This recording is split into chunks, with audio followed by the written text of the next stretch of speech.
నేను మరి ఆయనలో గమనించింది ఏంటంటే డెడికేషన్. ప్రతి ఒక్కరిలో డెడికేషన్ అనేది కొంతకాలం మట్టుకే ఉంటుంది.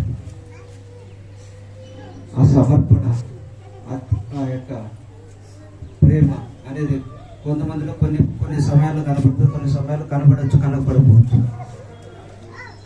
ఆయన ఎంత డెడికేషన్ వ్యక్తి అంటే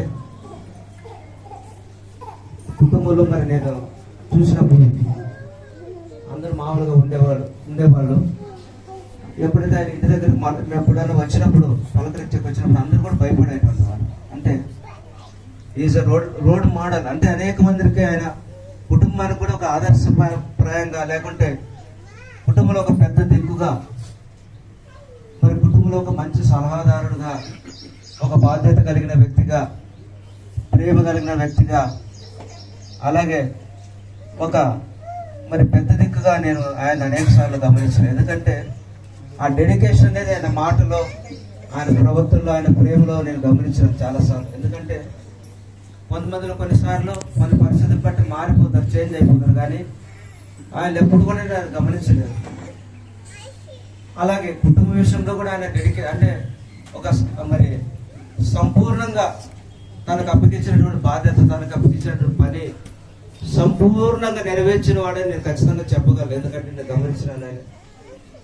ఈ మధ్య గత ఒక సంవత్సరం దినాల్లో నేను మరి ఎక్కువగా ఆయన ఫోన్ చేయడం జరుగుతుంది. వారానికి 2 సార్లు 3 సార్లు. నువ్వు ఎందుకు చేస్తావని నా భార్య ఏమని అంటే, నువ్వు ఎందుకు చేస్తావు అని అంత బిజీలో లేదమ్మా, ఆయన ఒక పరిపూర్ణ వ్యక్తిని నేను గమనిస్తా ఉన్నాను. ఈ మధ్య కాలంలో ఆయన ఒక పరిపూర్ణమైన ప్రేమ వ్యక్తిగా, ఒక పరిపూర్ణ వ్యక్తిగా నేను ఆయన గమనిస్తున్నాను. కాబట్టి నేను ఏమైనా అనుకుంటే నేను మాత్రం పర్సనల్గా నేను మాట్లాడిస్తాను. ఈ మధ్య ఎక్కువగా కొన్ని మాట్లాడించేవాడు నేను. ఎందుకంటే ఆయనలో అది నేను గమనించిన. తనకు అప్పగించిన ప్రతి పనిలో, కుటుంబ విషయంలో కానీ, అలాగే పరిచయ విషయంలో కానీ, ఈ భూమి మీద ఆయన మరి ఆయన దినమును సంపూర్తి చేసుకున్నాడు. పరిపూర్ణమైన వ్యక్తిగా, ఒక పరిపూర్ణమైనటువంటి కుటుంబానికి పెద్ద దిక్కుగా, ఒక పరిపూర్ణమైనటువంటి సేవలు పరిచయలు చేసినటువంటి వ్యక్తిగా, అలాగే తనకు అప్పగించిన పనిలో సంపూర్ణంగా నెరవేర్చిన వ్యక్తిగా నేను గమనించాను. కనుక మరి కుటుంబంలో ఎంతో మరి ఆయన ఆ డెడికేషన్ అనేది చాలా నేను గమనించాను ఆ యొక్క విషయంలో. కాబట్టి మరి ఆయన పోయినప్పుడు, మరి చనిపోయినప్పుడు చాలా అందరూ కూడా, చాలా కుటుంబం అంతా కూడా చాలా తొందరలో ఉన్నది. కాబట్టి మీ యొక్క అనేక మంది వచ్చి ప్రార్థన చేయడం, అనేక మంది వచ్చి ధైర్యపరిచి ఓదార్చడం చేయడం జరిగింది. కాబట్టి ఇదంతా కూడా మీరందరూ కూడా ఆ లవ్ అండ్ ఎఫెక్షన్ అనేది అనేక మంది దైవ సేవకులు వారి యొక్క మాటల్లో విన్నాం. కాబట్టి ఈ మధ్యాహ్న సమయంలో మరి ఆయన మరి నాకు బాగోవడం, నేను కూడా నిజంగా నా యొక్క తల్లిగా భావిస్తూ మరి అలాంటి వ్యక్తిని జ్ఞాపకం చేసుకుంటా, నీతి మంత్రం జ్ఞాపకం చేసుకుంటా ఆశీర్వాదకర్త ఈ చిన్న సాక్షి దేవుడు దీవించుకుంటా. కుటుంబంలో కలిసి ఉండాలని చాలా నేర్పిస్తూ వచ్చేవాడు. నాకేమీ తెలియదు, చాలా చిన్నదాన్ని, నేను అందరికంటే చిన్నదాన్ని. ఆయన అన్నిసార్లు చాలా చెప్పేవాడు, ఇది పద్ధతిగా ఉండాలి, ఇలా ఉండాలి, పెద్దవాళ్ళని గౌరవించాలి, ఇలా ఉండాలి, అన్నీ నేర్పిస్తూ వచ్చేవాడు. నేను చాలా నేర్చుకుని, మా బావ చాలా డిగ్రీగా ఉంటాడు. అంత పెద్ద ఆఫీసర్ అయినా కూడా ఇంత తగ్గించుకుంటాడు. ఎవరైనా ఏం చెప్పినా కూడా అందరిది వినాలంటాడు. ఇంకా ఎవరేం చెప్పినా, చిన్నపిల్లలు చెప్తున్నా కూడా ఎవరేం చెప్తే వినదు, సాధ్యంగా వినరు. కానీ మా బావ చిన్నపిల్లలు మాట్లాడినా కూడా చక్కగా వింటాడు. అది నవ్వుకుంటూ ఆ నవ్వు మా ఇంట్లో అందరికంటే కూడా నేను ఎప్పుడు మా బావనే పొగుడతాను. ఈయనకి ఎక్కువ మా ఆయనకి మా ఆయనకి కోపం, ప్రసాద్కి కోపమే. కానీ బావ చాలా నవ్వుతూ ఉంటాడు. ఏం మాట్లాడినా కూడా, ఎవరేం మాట్లాడినా, ఎవరేం చెప్పినా కూడా ప్రతి విషయంలో కూడా నవ్వుతూనే సమాధానం చెప్తాడు. ఏం చెప్పినా విన్నవాడు. చాలా సార్లు నాకు చాలా హెచ్చరిస్తూ, బలపరుస్తూ వచ్చేవాడు. ఈ బాబు ఎట్లా చేస్తుందో ఏమో, ఈ కొండకి ఇట్లా చేస్తాడు, కొండ ఇట్లా ఉంటాడు, ఈ బాబు ఎట్లా చేస్తుందో అనేవాడు. కానీ నా విషయంలో కొన్నిసార్లు చాలా సంతోషిస్తూ ఉంటాడు. ఈ బాబు బాగా పర్వాలేదు, బాగా దేవుళ్ళకి ఉంది, తన భర్తను ఎలా చూసుకుంటుంది అనేటువంటి ధైర్యంగా ఉండేవాడు. చాలా బలపరిచేవాడు నాకు. నేను ఎప్పుడు ఎవరికి ఇంతవరకు ఎవరిని చనిపోతే ఎప్పుడు ఏడ్చేదాన్ని కాదు. అలాంటి నాకు బాగా చనిపోయి చాలా ఏడుపు వచ్చేసి దేవుడి వాక్యం సాక్ష్యం తీయించి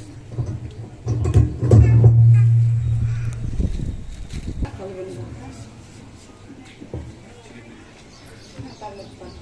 పర్లేదండి.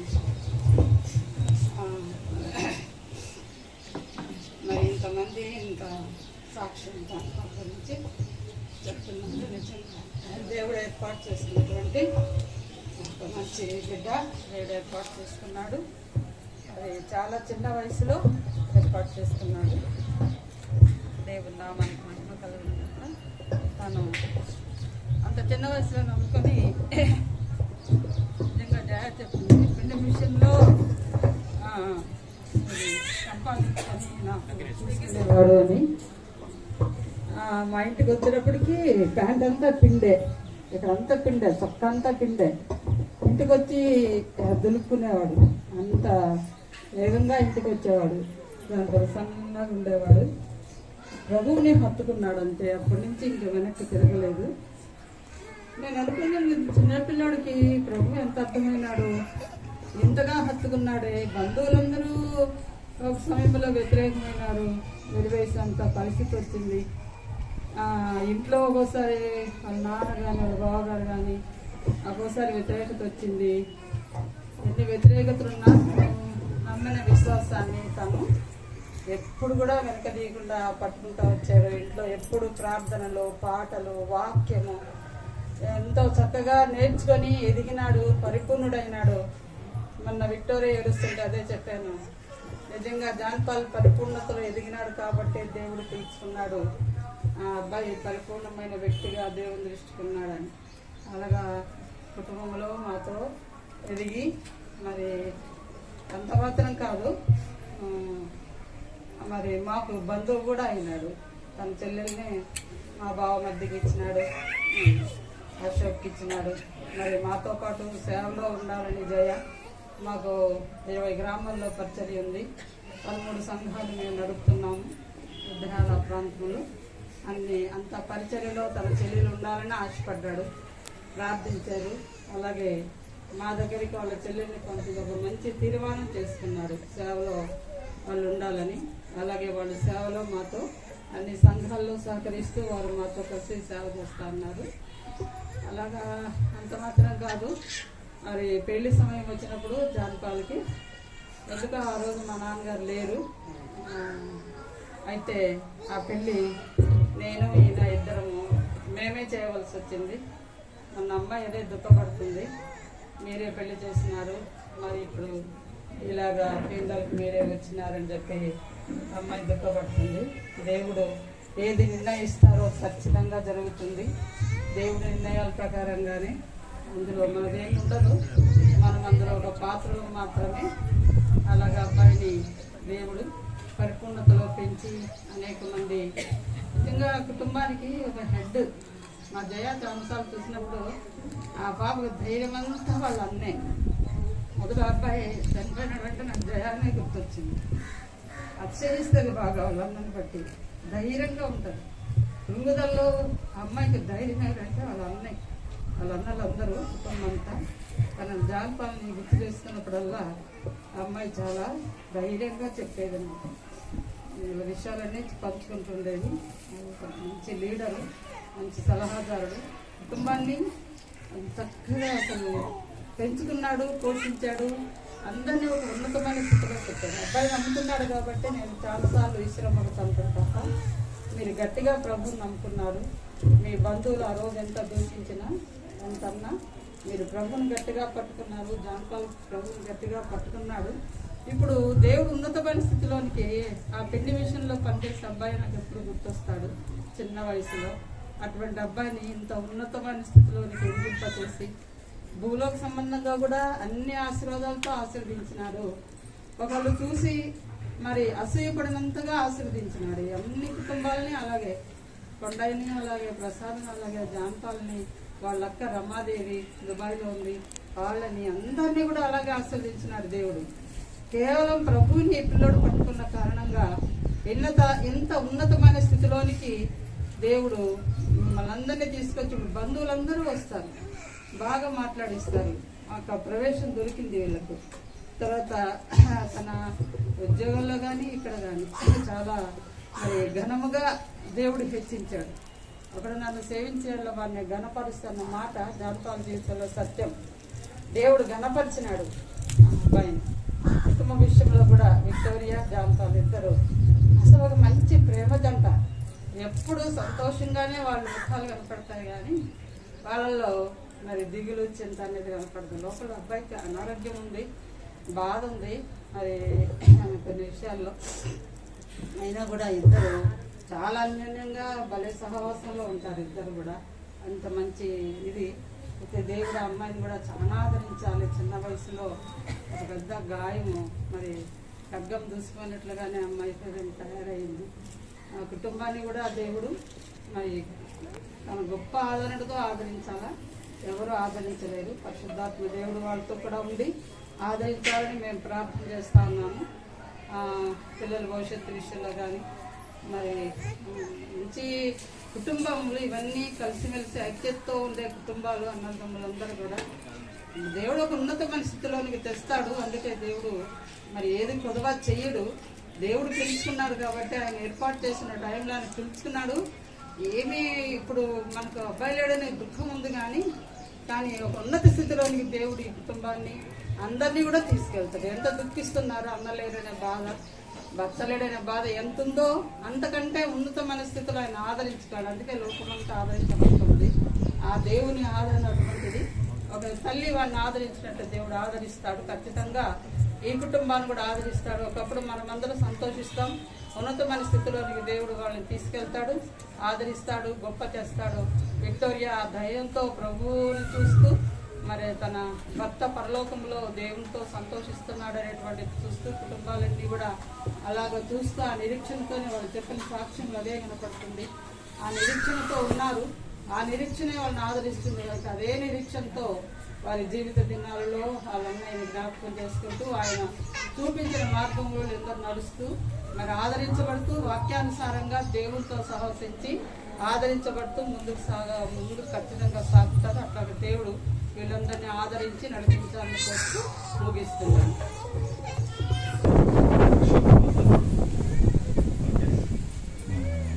రాయదుర్గంలో ఘాట్సాగర్ ఆ ప్రాంతాల్లో దేవుని సేవ చేస్తున్నాము. కీర్తనలో 103వ కీర్తన 103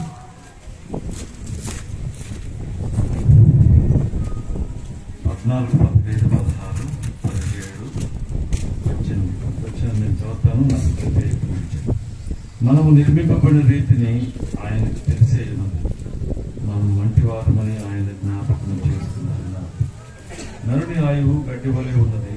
అడవి పూయినట్లు వాడు దాని మీద గాలి వీచగాది లేకపోవడం, ఆ మీదట దాని చోటు దాని ఎదురు.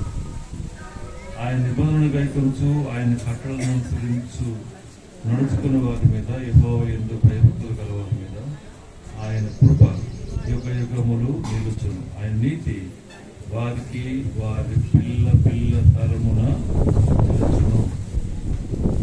దేవుడి మాటలను జీవించింది. ఇంకొక మాట కూడా ఏంటంటే క్రైస్తవ జీవితానికి 13 రోజున రాసిన మొదటి పత్రిక 13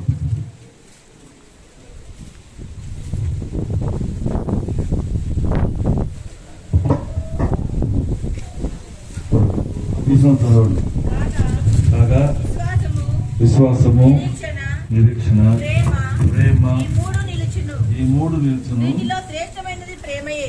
వీటిలో శ్రేష్టమైనది దేవునికి స్తోత్రం.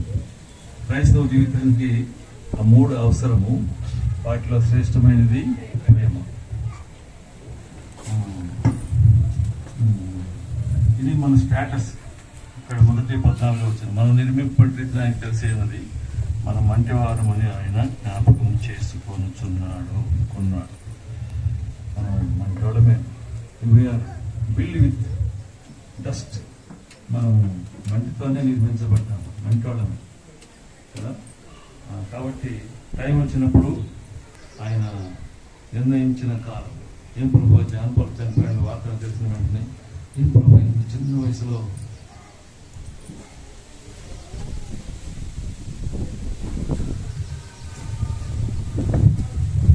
అడిగినాను. It is his appointed time.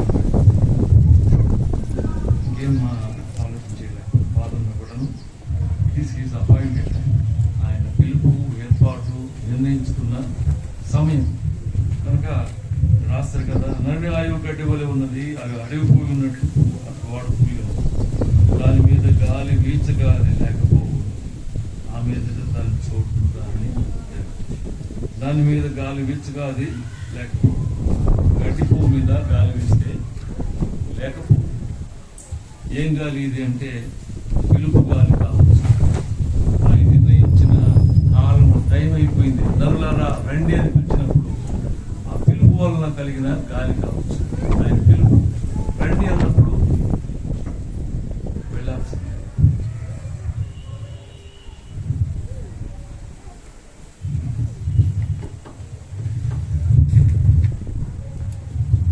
అయితే అది గాలి వీచగా అది లేకపోవు కదా, ఆ గాలి వీచగా అది లేకపోవు. ఏదంటే గడిపోయారంటే మనం కదా, మనకంటే ముందు. అయితే ఇక్కడ ఒక వాగ్దానము, కృప, దేవుని యొక్క కృప ఇక్కడ ఏర్పాటు చేయబడింది కదా. 17వ వచనం, ఆయన నిబంధనను గైకొనొచ్చు, ఆయన కట్టడలను అనుసరించి నడుచుకున్న వారి మీద, యెహోవా యందు భయభక్తులు గల వారి మీద ఆయన కృప యుగయుగములు నిలుచును. ఆయన నీతి వారికి పిల్ల పిల్ల తరమున నిలుచును. మనం ఇప్పుడు మనుషులమే చాలా మంది సాక్ష్యం చెప్పారు, ఇట్లా చేశారు, ఇట్లా చేశారు, ఇట్లా చేశారు. మనమే జ్ఞాపకం చేసుకుని చెప్తే మనం నిర్మించబడిన రీతి ఆయన తెలిసే ఉన్నది కదా. కాబట్టి ఆయన జ్ఞాపకం చేసుకుంటాడు. ఎట్లా అంటే వారికి పిల్ల పిల్ల తరమున ఆయన నీతి నిలుచు. పిల్ల పిల్ల తరమున దేవుడు ఇస్తాడు. జానపాల కుమారులకి, వాళ్ళ కుమారులకి, వాళ్ళ పిల్లలకి, సంతానానికి కూడా దేవుడు కురిపిస్తాడు. ఇప్పుడు ఎలీషా గారి యొక్క నీతి ఆయన పిల్లల మీదకి, పిల్లల పిల్లల మీదకి వస్తూ ఉంది. మరి అందరికీ అదే వాగ్దానం, అందరికీ సమానం కదా. ఆయన పిలుపులో ఏర్పాటు నిలబడి నిలిచిన వారు. ఏం పిలుపు ఏర్పాటు అంటే ఆయన నిబంధనలు గాయకొనొచ్చు, ఆయన కట్టడలను అనుసరించు వారి మీద. ఆయన నిబంధనలు గాయకొనొచ్చు. ఏం నిబంధన అంటే కొత్త నిబంధన. యేసు ప్రభు ఈ లోకంతో ఇది నా రక్తం అనగా పాప క్షమాపణ కొరకు నా నిబంధన రక్తము అన్నాడు. దేవుడు మానవులతో రక్తంతో నిబంధన చేశాడు. దేవుని యొక్క మహాకృప. ఆ నిబంధనలో పాలిభాగస్తులైన వారు ధన్యులు. ఏమిటి భాగస్తులు ఎట్లా కావాలంటే, ఆయన దేవుని కుమారుడని, లోకరక్షకుడని ఎవరైతే ఎరుగుతారో, నమ్ముతారో వారికి పాప క్షమాపణ కలుగునట్లుగా దేవుడు ఏర్పాటు చేశాడు. తను ఎందరు అంగీకరించారు అనగా తన నామందు విశ్వాసం ఉంచిన వారందరికీ దేవుని పిల్లలు అగుటకు దేవుడు అనుగ్రహించాడు. ఈ దైవానుగ్రహమే. మీరు విశ్వాసం ద్వారా కృప చేత రక్షించబడి ఉన్నారు. ఇది మీ వల్ల కలిగింది కాదు, ఇది దేవుని వరమే. ఆ దైవ కృపా వరంలో మనమందరము పాలిభాగస్తులంగా ఉన్నాం. కాబట్టి జాన్ పాల్ కూడా దీంట్లో పాలిభాగస్తులైనాడు. నమ్మి బాప్తిసం పొందిన వాడు రక్షించబడి అన్నాడు. ఆయన నమ్మినాడు. అద్భుతంగా దేవుడు తన స్నేహితుల ద్వారానే ఆకర్షించబడ్డాడు. దేవునికి స్తోత్రం కదా. రీజన్ ఏమైనప్పటికీ కూడా దేవుని సన్నిధికి వచ్చినాడు కదా. చక్కగా హృదయపూర్వకంగా దేవుణ్ణి హత్తుకున్నాడు కదా. యెహోవాను హత్తుకున్నవాడు ధన్యుడు. రూతు హత్తుకున్నది. అందుకనే స్టాండ్స్ ఫర్ ఎవర్. ఎప్పటికీ మనం కూడా మర్చిపోలేము రూతుని. బికాస్ ఆమెను అత్తనే కాదు, ఆ దేవుణ్ణి, ఆ సత్యమును, ఆ కృపను, ఆ ఏర్పాటును హత్తుకున్నాడు. మరణమగ వరకు అన్నాడు. జాన్పాల్ కూడా మరణమగ వరకు హత్తుకున్నాడు. ఎక్కడ ఎన్నెన్నో వాళ్ళ కుటుంబాల్లో మేము చూస్తూనే ఉన్నాము. వాళ్ళ బంధువులు వచ్చి కొట్టాడు, ఇంటి మీద దేవుని వాక్యం రాపిస్తే వాడు బాగా వచ్చి కొట్టేయండి అని చెప్పి కొట్టేపించినట్టు ఏడుస్తూ ఉన్నారు పాపలు. అయినా కూడా వదిలిపెట్ల. అయినా కూడా అట్లాగనే వాళ్ళ బావాళ్ళు వాళ్ళని ఓర్చుకున్నారు. మొదట పాపం. తర్వాత ఆయన కూడా రక్షించబడ్డాడు. అయితే కనుక ఇరుకుల్లో ఇబ్బందుల్లో గట్టిగా హత్తుకున్నాడు. వాళ్ళ ఆయన చనిపోయిన తర్వాత ఉద్యోగం రాలేదు అబ్బాయి. ఏం చేసేవాడంటే వీళ్ళ పిల్లలు తలా కొరికి వెళ్ళిపోయేవాడు కదా, చేసుకునేవాడు చదువులకి వాటికి. జాన్ పాలు తన పని అయిపోయిన వెంటనే ఏం చేస్తాడంటే సేవ ఉంటే సాయంకాలం సేవకు, పగలంతా ఏం చేస్తాడు తెలుసు, మధ్యలో ఉదయం కానీ మధ్యాహ్నం కానీ సాయంకాలం కానీ సేవ కలిసిపోతారు అందరితో. మిగిలిన టైం అంతా రెండు పనులు చూస్తారు. ఒకటి ప్రార్థన చేయడము, రెండోది వాక్యం చదవడం. ప్రార్థన చేయడం, వాక్యం చదవడం. ఎప్పుడు ఆ అబ్బాయిని అట్లా చూసేవాడిని. ఇక వెంటనే మేము వస్తా పోతూ ఉన్నాము, అబ్బాయి చేస్తూ ఉన్నాడు, ఉన్నట్టు ఉద్యోగం వచ్చేసి కదా. ఆ తిరుగుతాడు, అదిగో ఇదిగో అంటాడు, కానీ వాళ్ళు తొందరగా ఇయ్యరు కదా. పోస్టింగ్ అనేది చాలా కష్టం. అయితే అద్భుతంగా ఉద్యోగం ఇచ్చేసినాను. ఇంకా లేట్ అవుతుంది అనుకున్నాను, కానీ తొందరగా ఇచ్చేసినాను. అప్పుడు అనిపించింది, ఒరే యవనస్తులందరూ ఏం చేయాలంటే దేవుని పని గట్టిగా చేస్తే వీడు దేవుని రాజ్యాన్ని కడతా, వీడు తీసుకుపోయి ఉద్యోగాలు పడేస్తే ఆడే ఉంటాడు పడి ఉంటాడు చెప్పని తొందరగా ఉద్యోగాలు ఇస్తానని చెప్పి అనుకుని చాలా మంది చెప్పాను నేను. మీరు తొందరగా ఉద్యోగాలు రావాలంటే మీ ముందు సైతంగా పాపము దేవుని పని చేస్తారని, కనుక తీసుకుని ఉద్యోగాలు వేసుకుంటే ఉదయం సాయంకాలం దాకా ఇటు ఉంటారని. కాబట్టి మొదటి పాపం అక్కడెక్కడ పనిచేసి చేసినాడు. అనుకోకుండా పెద్ద స్థితిలో ఆయన చైర్మన్ దగ్గర సీసీ క్లాంప్ అయినాడు. కానీ పాపము వాళ్ళకి టెన్షన్ ఉదయం నుంచి సాయంకాలం దాకా పాపం టెన్షన్ పడేవాడు కదా.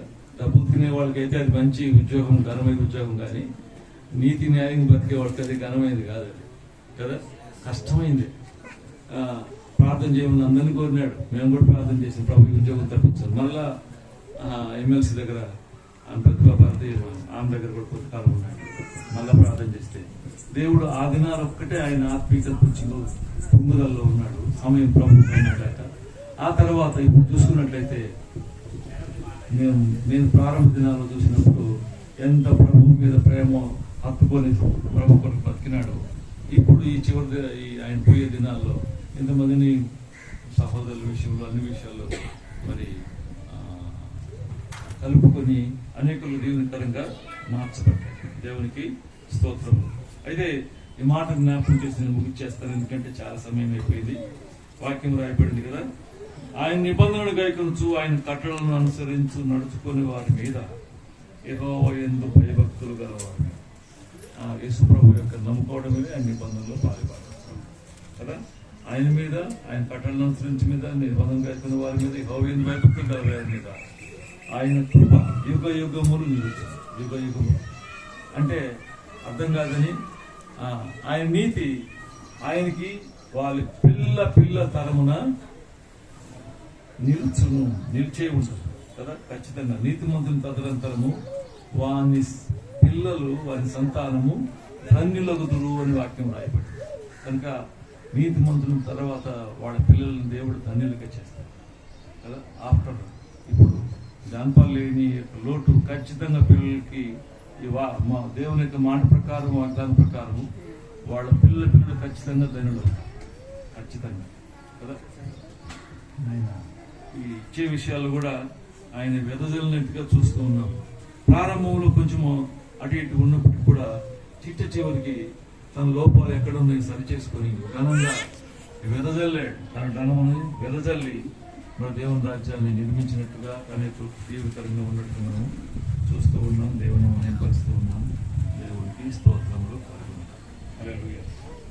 దేవుడి మాటలను దీవించుగాక. వాళ్ళ కుటుంబాన్ని పిల్ల తరమున, వాళ్ళ బంధువులందరినీ, అన్నదమ్ములు, అక్క చెల్లెలను, వాళ్ళ కలిగిన సమస్తాన్ని దేవుడు అన్ని రీతిలుగా దీవించి, ముఖ్యంగా బిడ్డ విక్టోరియాకి దేవుడు హాస్పిటల్లో ఉన్నారు. దేవుడు చిన్న పాపను, దేవుడు ఆ పాపను, ఆ పుట్టిన బిడ్డను దర్శించి వచ్చిన బాధ కంటే ఎక్కువైన నెమ్మది, వికృతమైన ఆయాసం నాకు నెమ్మది కలుగుటకు కారణమైన భక్తులైన దావీదు అన్నట్లు కదా. ఆ బిడ్డకు ఈ వికృతమైన ఆయాసము నెమ్మది కలుగు దేవుడు కారణం చేయునుగా. అట్లాగే ఈయన హిజ్కియా అన్నట్లు కూడా కదా, మిక్కిలి నేను బాధపడి తిని, అయితే శ్రమను ఎందుకు నాకు మేలైన ఆయన అన్నాడు. ఈయన కూడా అదే మాట అంటాడు, నాకు విస్తారమైన ఈ బాధలు నాకు నెమ్మది దేవుడు ఇచ్చినాడని. హిజ్కియా వల్ల దేవుడు ఆదరించదు కాక, దావీదు వల్ల దేవుడు ఈ బిడ్డలకు ఆదరించి ధైర్యపరిచి ఆశీర్వదించదు కాక. ఆమేన్. అభిప్రాయమైంది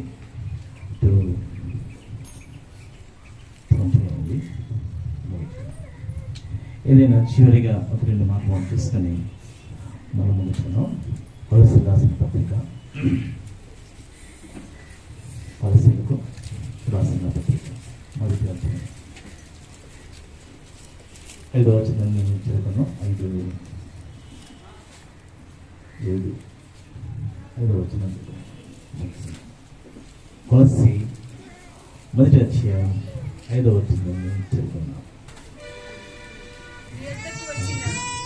6వ వచనం.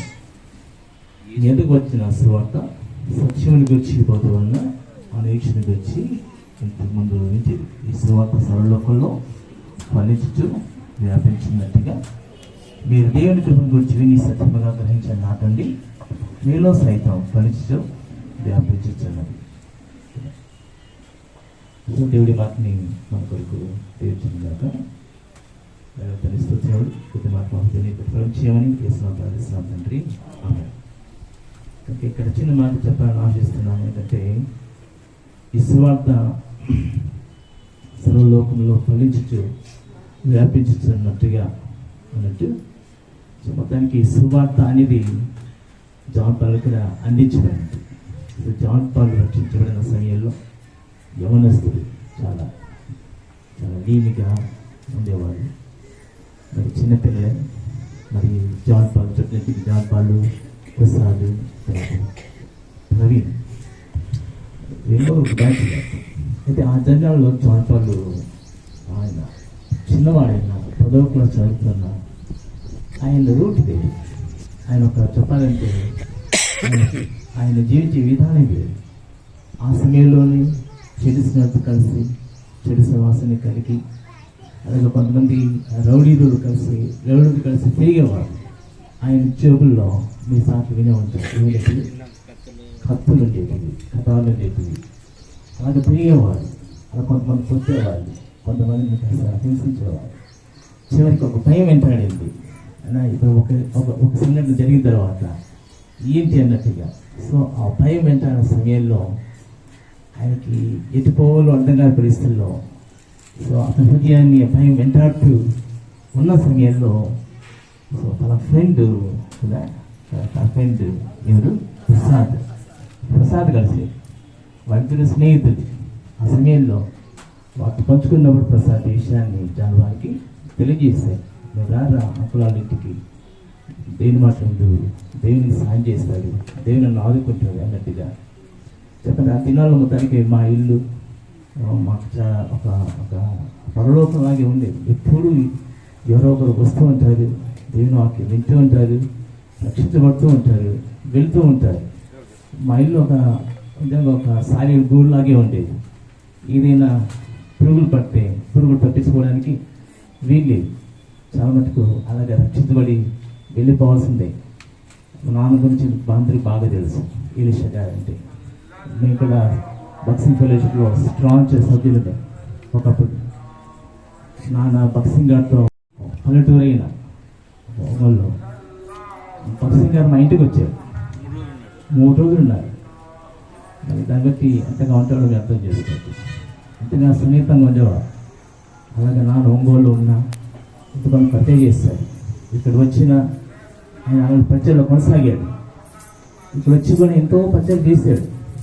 కానీ కొన్ని అనివార్య చేత మరి బయటకు వచ్చినా కూడా ఆయన దాన్ని వదలలేదు. సో ఫ్రెండ్స్ వాటి సేవలో ముందు సాగాడు. కనుక ఆయన తిరిగి ఉన్న సమయంలో ప్రార్థించిన దేవుని ఏర్పాటును బట్టి అలాగే అనేకులు వచ్చేవాళ్ళు, చేత రక్షించబడేవాళ్ళు. సో ఆ విధంగా చెప్పాలంటే రక్షించబడిన ప్రతి వారు కూడా స్థిరపరచబడి వేదికలో భద్రపరచబడి దేవుని ఎత్తికి కలించి వృద్ధి చెంది సేవలుగా మారారు. అనేకులు చెప్పాలంటే చిన్న సంఘమైన సో అనేకుల్ని రక్షణ నడిపించి స్వార్థకులుగా మార్చిన సంఘం దేవుడు నాకు గడిచిన సంఘం. అలాగా క్రైస్తవుల జాబులు కూడా వచ్చాడు. చెప్పడానికి దేవుని కొత్త చేత ఆయన సువార్తను విన్నాడు.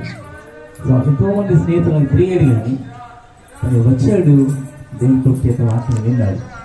అయితే ఆ సమయంలో నాన్న సాక్ష్యం చెప్పే సమయంలో నాన్న స్కూల్స్ ఇన్స్పెక్టర్, కానీ నాన్న స్కూల్స్ ఇన్స్పెక్టర్ సంగతి ఆయన విన్నప్పుడు ఆ స్కూల్ సంగతి ఎట్టుపోయింది, కానీ ఆయన మా చెవులో మాట్లాడేదంట, ఏంటంటే ఇన్స్పెక్టర్ అని. నేను సబ్ ఇన్స్పెక్టర్ ఏమో ఈ కేసుని తెలిసడానికి ఏమన్నా కేసు పెట్టేదేమో అనేసమో అన్న భయం కూడా ఒక దశలో ఉండేదట. ఆయన తాను తెలుసుకొని చక్కగా వచ్చేవాడు, వాటిని విన్నాడు, ఏదైనా ప్రత్యేక రక్షించబడ్డారు. సో ఏదైనా ఆ సమయంలో మాకెవరికి ఇంకా పెళ్ళిళ్ళు కాదు, అక్క వాళ్ళు అందరికి ఉండేవాళ్ళు, ఎవరికి పెళ్ళిళ్ళు కాలేదు. అనగా వచ్చిన కూర్చోబెట్టి కానీ చక్కగా దేని వాక్యం చెప్తూ ఆ వాక్యం ద్వారా ఆదరిస్తూ అలాగో మొత్తానికి ఏదైనా పెళ్లి మిషన్లో పనిచేసేవాడు, పెళ్లి మిషన్ పనిచేస్తూ సంపాదించుకోవచ్చు. ఆ విధంగా ఏంటి తను దేవుళ్ళు మాత్రం విడువక నడిచేవాడు. అలాగే తన జీవితాన్ని ఆ క్షణం నుంచి కూడా సో మొత్తానికి ఎన్ని రకాల పరిస్థితులు వచ్చినా సరే ఆయన దేవుని మాత్రం విడిచి పట్టలేదు. వాళ్ళ మా ఇంట్లో రానికపోయినా, తిండికి పెట్టకపోయినా, పస్తులు పెట్టినా అలాంటి భరించడే కానీ మొత్తానికి ఆయన అది మాత్రం తొలగి పోలేదు. ఇంట్లో అంత వ్యతిరేకులే, వాళ్ళు కాదనేవాడు కాదు. అలాగా దేవుణ్ణి ప్రేమించిన వ్యక్తి, దేవునితో కూడా నడిచిన వ్యక్తి, దేవునితో కూడా జీవించిన వ్యక్తి, అలాగా సువార్తకు లోపడిన వ్యక్తి, అలాగా మరి నమ్మకమైన దాసుడిగా మరి జాన్పాలు మరి వంటకాలం ఏదైనా ఉండగలిగాడు. సో అందుని బట్టి స్థిరించాడు. తర్వాత బయటకు వెళ్ళినా కూడా సో అనేకులకు మరి తోడి దాసుడిగానే ఉన్నాడు. మరి అందరితో కూడా కలిశాడు, అందరితో సహకరించాడు, అందరితో సహకారం కలగలిసి దేవుని పరిచయంలో, స్వార్థ పరిచయంలో ముందుకు సాగిపోయాడు. సో ఎలాంటి పరిస్థితులు ఎలా ఉన్నా సరే చెప్పండి మొత్తానికి ఆయన మాత్రం దేవునిలో ఆయన స్థిరపరచబడ్డాడు. సో అందుని బట్టి మనం దేవుడిని ఏం చేయాలి, దేవుని స్థిరించాలి కదా. 2 మాటలు మేము ముగిస్తాం చదివేసి. ఎఫెసీ రాసిన పత్రిక 1వ అధ్యాయం చూడండి 13వ వచనం. వీరును 1వ అధ్యాయం 7వ వచనం చూడమ్మా. 7వ వచనం మా ప్రియులైన దాసుల వల్ల సంగతి నేర్చుకుంటుంది. విషయంలో నమ్మకమైన క్రీస్తు ప్రచారకుడు, ఎలాగ అతను నమ్మకమైన క్రీస్తు ప్రచారకుడు. పౌలుతో నమ్మకంగా ఉన్నాడు, దాసులుగా ఉన్నాడు, చెప్పిన మాట విన్నాడు, సో పరిచయం చేశాడు, నమ్మకమైన ప్రచారకుడు ఉన్నాడు. చాలా చెప్పాలంటే సో ఇసుక దేవుడు ఆయన అనుగ్రహించాడు. సో మొత్తానికి అందరితో దాసులుగా ఉన్నాడు, సో నమ్మకమైన ప్రచారకుడు ఉన్నాడు. సో అనేకులు ఏ రకమైన ఆత్మీయ సహకారం, శారీరక సహకారం కావాలో అన్నకాలుగా తీర్చాడు. సో ఏదైనా ఆకర్షణ వరకు సో అయితే నమ్మకమైన ప్రచారకుడు ఉన్నాడు. కింద మనం చూస్తున్నాం ఆత్మని ప్రేమను ఆయన ఏం చేశారు, ఆయన తెలిపినవాడు. సో అలాగే దేవుని ప్రేమను ఆయన తెలిపినవాడు, దేవుని ప్రేమను పంచినవాడు.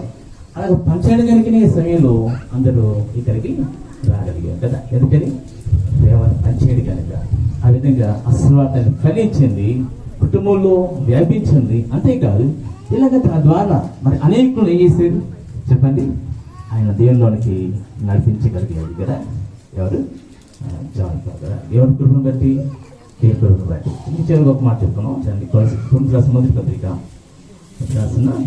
మొదటి పత్రిక 15-16 వచనాల్లో ఒక మాట ఉంది. యేసునందు సువార్త ద్వారా నేను మిమ్మల్ని కంటిని కనుక మీరు నన్ను పోలి నడుచుకున్న వారికి ఉండవని మేము బతుమాలు కొనుస్తున్నాను. దేవుని కృప చేత ఆ విధంగా ఏం చేశారు, ఆయన నమ్మకమైన ప్రచారంగా ఉండి అతని ప్రేమను తెలుపుతూ అనేకులు క్రీస్తు ద్వారా దేవుని కన్నాడు, అనేక ఆత్మను సంపాదించాడు, అనేక దేవునిలోనికి నడిపించగలిగాడు. అదేవిధంగా మరి మాదిరికరంగా జీవించగలిగాడు. మీరు నన్ను పోలి నడుచుకొని పోలినట్టుగా చెప్పాలంటే నన్ను పోలి నడుచుకోండి అన్న రీతిలో మనకు సాక్షిగా ఆయన ఉండగలిగాడు కదా. సో దీన్ని బట్టి మనం ఏం చేయాలి, దేవుని స్థిరించాలి కదా. దేవుని ఆదరించి ఇటు సాక్ష్యం తనకి వినడానికి దేవుడు తను కృపణించినందుకు మనం ఏం చేయాలి, దేవుని స్థిరించాలి, దేవుని ఆరాధన చేయాలి. అంత మాత్రమే కాదు, కానీ ఇటు మాదిరి కలిగిన వారుగా మనం కూడా జీవించడానికి ఏం చేయాలి, మనం ప్రార్థన చేయాలి కదా. ఏదైనా దేవుడు నమ్మదగిన దేవుడు, ఆయన విడవని దేవుడు. తన సమయంలో తనకి ఇష్టమైనది అంత జరిగించేవాడు. సో ఆ సమయం అది ఆయనకి ఇష్టమైంది, ఆయన జరిగించాడు, ఆయన పిలుచుకున్నాడు. అయినా దేవుడు విడిచిపెట్టి దేవుడు ఎంత మాత్రం కానే కాదు కదా. మన యోబు గ్రంథంలో ఒక మాట మనం చూస్తాం సాధారణంగా. యోబు గ్రంథం మొదటి అధ్యాయం రండి. యోబు గ్రంథం మొదటి అధ్యాయం. యోబు గ్రంథం మొదటి అధ్యాయం 19వ వచనం. ఆ గొప్ప సుడిగాలి అరణ్య మార్గముగా వచ్చి అన్న 4 మూలలు కొట్టగా అది ఎవరి మీద పడినది వారు చనిపోయారు కదా. కనుక వారందరూ ఏమైనారట? చనిపోయారు. అయితే ఆయన నిరీక్షణ ఏంటి? సో మొత్తానికి అయ్యో 19 వచ్చేస్తున్నాం, మా విమోచకుడు. సో నేను ఏం చేస్తాను అక్కడ? సో నేను ఆయన్ని చూస్తాను. ఓకే, అలాంటి నిరీక్షణ మరి కుటుంబానికి దేవుడు ఇచ్చి ఆదరించి బలపరిచి ఓదార్చి నడిపించలాగా మనం ఏం చేయాలి? దానికోసం ప్రార్థన చేసిన వారిగా మనం ఉన్నాం. ప్రతి కృప దేవుడు అనుభవించింది కనుక అది వారి కోసం ప్రార్థన చేస్తూ ఏదైనా మరి ప్రార్థనలో ఎత్తుపడుతూ అది ముందు విషయాలు కూడా ఆ లోటు దేవుడు తీర్చి అన్ని రకాలుగా ఆదరించి ఆదుకుంటూ దేవుడు నడిపించలాగా మరి ఏదైనా మరి బాధ్యత రీతిగా మరి తదనంతరము పిల్లలు కూడా ఆశీర్వాదంలో వారు కూడా నడిపించబడుతూ పిల్లలు కూడా ఆ విధంగా మాదిరికరణ బిడ్డలుగా అనేక దీవనకరణ బిడ్డలుగా మన సాచినట్టుగా సాచినట్టుగా మన కోసం నిత్యం వారి కోసం ప్రార్థన చేద్దాం. ఓకే, ప్రార్థన చేసి మనం ముగించుకుందాం.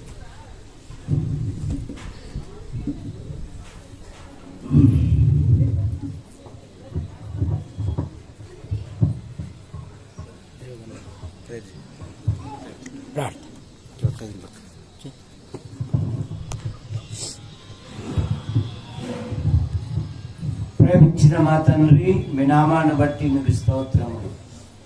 సహోదరులు జాన్ పాల్ గారు మీ పిలుపు తీసుకొని మీ వద్దకు చేర్చబడ్డారు. భార్య పిల్లలను బంధుమిత్రులను దీవించండి. ఒకని తల్లి వారిని ఆదరించినట్లు నేను మిమ్మల్ని ఆదరించదను. నేనే మిమ్మల్ని ఓదార్చువాడను. దేవా, మీ కృపను దయచే జాన్ పాల్ లేని లోటు మీరు తండ్రిగా ఉండి దేవుడే వారి కన్నుల ప్రతి బాష్ప బిందువు తుడిచివేనన్న మాటను బట్టి ముగిస్తూ ఈ కార్యక్రమంలో పాలు పొందిన ప్రతి ఒక్కరిని దీవించమని యేసు ప్రభు నామములో ప్రార్థిస్తున్నాం తండ్రి, ఆమేన్. ఆమేన్.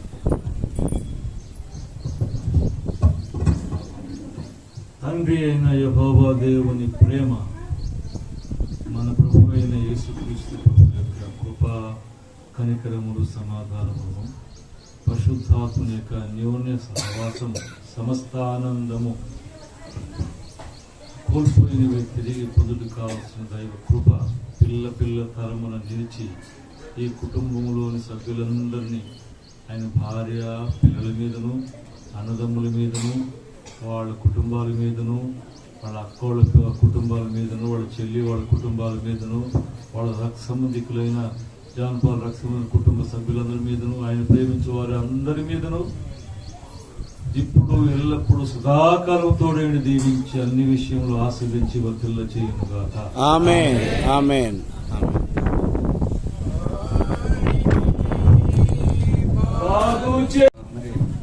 దైవ సేవకులకు కృపావర్త గ్రూప్ మినిస్ట్రీస్ ఆ గ్రూప్ మరి పాస్ దైవ సేవకులందరికీ, బంధువులు, స్నేహితులకు, శ్రేయభిలాషులకు, ఆయన ప్రేమించిన ప్రతి సంఘానికి, ప్రతి ఒక్కరు కూడా మా యొక్క హృదయపూర్వకమైన ప్రత్యేకమైన ధన్యవాదాలు తెలియజేస్తున్నాం. కాబట్టి మీరెంతో ప్రేమతో ఈ దినాన్ని మీరు వచ్చి మరి మా కుటుంబాన్ని ఎంతో ఆదరించి ధైర్యపరిచి ఓదార్చినారు. ఎంతోమంది ప్రార్థన ఫలితంగా ఎంతోమంది వచ్చి ఆదరించడం, ఓదార్చడం, ఎంతోమంది ధైర్యపరచడం జరిగింది కనుక మీ ప్రేమను మరవలేము. మీ యొక్క మీరు చేసినటువంటి దాన్ని ప్రభు మర్చేటువంటి వాడు కాడు కనుక మీరందరూ కూడా మరి మీరు ప్రార్థన కూడా జ్ఞాపకం చేసుకోండి. అలాగే అందరి కొరకు కూడా ప్రేమ విందు అనేది ఏర్పాటు చేయడం జరిగింది. దయచేసి మీరు అందరూ కూడా మరి కొద్దిగా ఆలస్యమైనా కూడా మీరు ఇంతమంది మరి సాక్ష్యాల ద్వారా అనేక మంది మరి ఎంతోమంది కుటుంబాన్ని బలపరిచిన కనుక మరి అందరూ కూడా ప్రేమ విందులో పాల్గొని సంతోషంగా అందరూ భోంచేసి వెళ్ళవలసిందిగా ప్రేమపూర్వకంగా మనం చేస్తున్నాం. థ్యాంక్స్. వచ్చిన ప్రతి ఒక్కరు కూడా మా యొక్క ప్రత్యేకమైన ధన్యవాదాలు హృదయపూర్వకంగా తెలియజేస్తున్నాం.